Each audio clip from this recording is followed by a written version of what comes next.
Hey guys, I am Robin back again with the new story known as बलात्कारी भूत।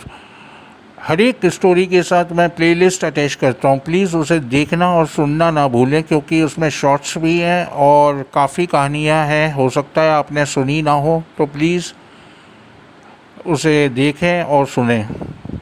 तो ये कहानी जो मैं आपको सुना रहा हूँ, ये पिटौरा गांव के निवासी राणा प्रताप सिंह 10 साल से मुखिया थे पिटौरा गांव के। पर इनकी हवेली पिटौरा गांव से काफ़ी दूर थी। जितनी दूर इनकी हवेली थी उतनी ही दूरियां इनने गांव वालों से पाल ली थी और इस चीज़ का फ़ायदा उठा रहे थे। जो 10 साल के बाद दूसरे मुखिया वहाँ के बन गए थे वो थे शमशेर सिंह।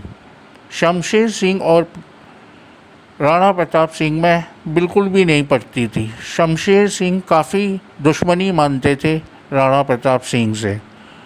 फ़ायदा जब उनने असली उठाना चालू किया, जब एक दिन राणा प्रताप की बीवी और राणा प्रताप में कहा-सुनी हो गई। जब इन दोनों में कहा-सुनी हो गई तो राणा प्रताप सिंह की बीवी रात में कार उठा के अपने बच्चे को लेके तेज़ी से कार चलाती हुई मायके लौट रही थी।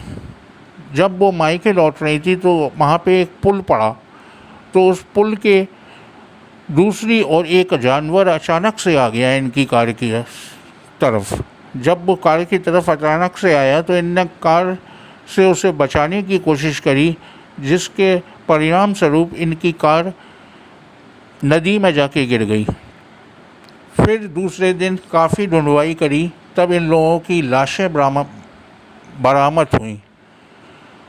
जब लाशें बरामद हुई तो राणा प्रताप सिंह काफ़ी टूट गए। वो घड़ी के अंदर रहने लग गए।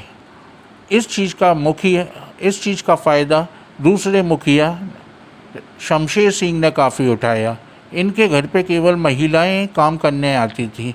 उन महिलाओं के इनने कान भरना चालू किए और पैसे देना चालू किए कि किसी तरीके से इन पे बलात्कार का आरोप लगा दो। जब बलात्कार का आरोप लगा दोगे तो ये जेल चले जाएंगे, इससे मुझे फ़ायदा होएगा, अगला मुखिया फिर से मैं ही बनूंगा। क्योंकि उन्हें कहीं ना कहीं ये डाउट हो रहा था कि कहीं राणा प्रताप सिंह दोबारा से मुखिया ना बन जाए, मेरी पूरी कराई मेहनत पे पानी ना फिर जाए। तो एक औरत एक दिन हवेली में काम कर रही थी घर का। उसको इनने पहले से ही शमशेर सिंह ने पहले से ही पैसा खिला रखा था कि तू किसी भी तरीके से बलात्कार का आरोप लगा दे। तो और दिमाग भी इन्हीं ने दिया था कि बस तू हवेली से भागती हुई गांव की तरफ आई और कहियो मेरा बलात्कार कर दिया और कपड़े फाड़ दियो। तो साहब उसने वैसे ही किया। राणा प्रताप सिंह हवेली में अकेले थे। ये अचानक से उनके पास गई और उनका हाथ पकड़ती हुए अपने कपड़े फाड़ दिए और हवेली से बाहर भागती हुई गांव की तरफ आई। जब गांव की तरफ आई तो गांव वाले इकट्ठे हो गए। उनने पूछा क्या हुआ, तो इसने जवाब दिया कि मुखिया जी ने मेरे साथ बलात्कार कर दिया। अब बलात्कार कर दिया ये बात और लोगों को मालूम चली। वहाँ पे तो एकदम से काफ़ी भीड़ हो गई। जब भीड़ हो गई तो शमशेर सिंह के पास भी ये खबर गई। शमशेर सिंह ने इस चीज़ का तुरंत फ़ायदा उठाया और गांव वालों से कहा कि हवेली में आग लगा दो। सब गांव वाले अपनी अपनी मशालें लेके गए और हवेली में आग लगा दी। राणा प्रताप सिंह उस हवेली के अंदर थे और वो जिंदा ही जल गए। जब जिंदा ही जल गए एक आध दो साल बीतने के बाद जब उस हवेली के सामने से कोई भी महिला गुजरती थी तो उसके कपड़े फटे जाते थे। केवल कपड़े फटते थे और महिला आके गांव में यही कहती थी कि कुछ बलात्कार करने की कोशिश की गई। ये सब बातें गांव वालों को मालूम चल गई धीरे धीरे। जब गांव वालों को सब आदमियों को मालूम चल गई तो वो सब लोग फिर से मुखिया के सामने इकट्ठे हुए। शमशेर सिंह जो मुखिया थे, शमशेर सिंह से उनने कहा कि क्यों ना एक तांत्रिक बुलाया जाए और तांत्रिक बुला के उस हवेली के अंदर जाया जाए और राणा प्रताप सिंह के भूत को शांत किया जाए। अब शमशेर सिंह के मन में तो कुछ और ही चल रहा था। वो ये सोच रहे थे कि अगर तांत्रिकों को बुलाएं और तांत्रिकों को कहीं ये मालूम चल गया कि मैंने झूठा बलात्कार का आरोप लगाया है तो फिर क्या होएगा, फिर ये गांव वाले कहीं मुझे ना मार दें, ये चिंता उनके दिमाग में थी। पर काफ़ी इस चीज़ का सब गांव वालों ने कहा तो आखिरकार उन्हें तांत्रिक बुलाने पड़े। करीब 10 तांत्रिक आए और उस हवेली के अंदर घुसे और उनने हवन वगैरह किया, जो कुछ कर सकते थे वो उनने किया। फिर ये हवन करीब 6 दिन चला। 6 दिन के बाद राणा प्रताप सिंह उनके सामने आए। जब सामने आए तो उनने पूछा कि क्यों तुम बलात्कार करते हो औरतों का?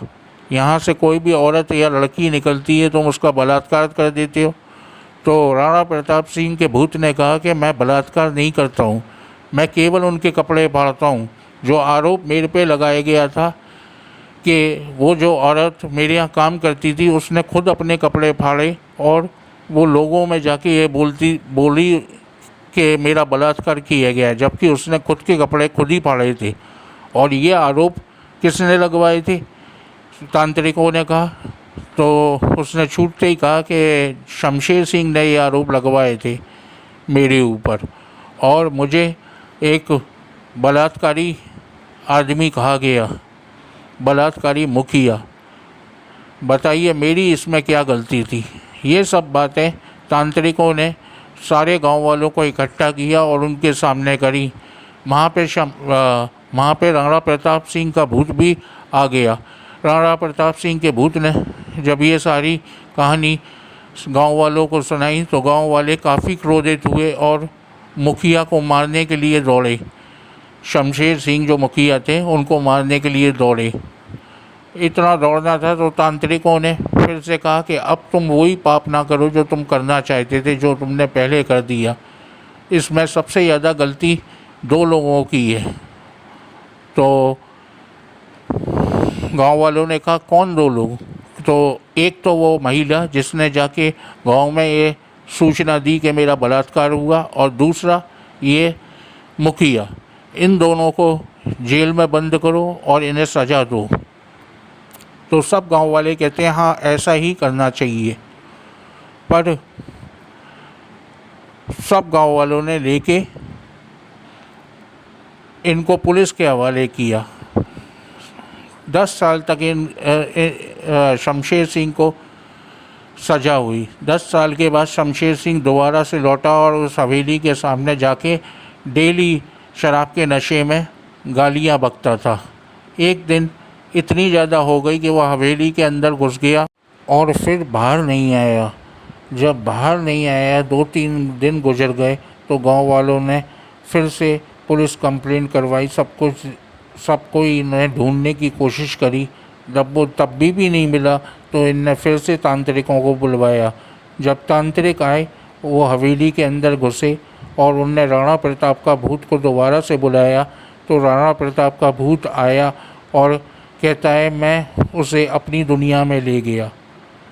इतना तांत्रिकों को बस उसने कहा और राणा प्रताप का भूत भी गायब हो गया। उसके कुछ दिन बाद अपने आप ही एक हवेली, खंडर तो वैसी ही थी, अपने आप ही मिट्टी में समा गई। उसके अवशेष ऊपर पड़े रह गए और हवेली ख़त्म हो गई। जब हवेली ख़त्म हो गई तो लड़कियां, बहू बेटियां वहाँ से आराम से गुजरती रहीं। फिर वहाँ पे कभी भी कुछ भी ऐसा नहीं सुनाई दिया, क्योंकि जिसने आरोप लगाया था वो भी चले गया इस दुनिया से। वो औरत तो सज़ा काट ही रही थी और राणा प्रताप के भूत की भी आयु पूरी हो गई थी, वो भी चले गया। तो उम्मीद करता हूँ आपको मेरी कहानी पसंद आई होगी।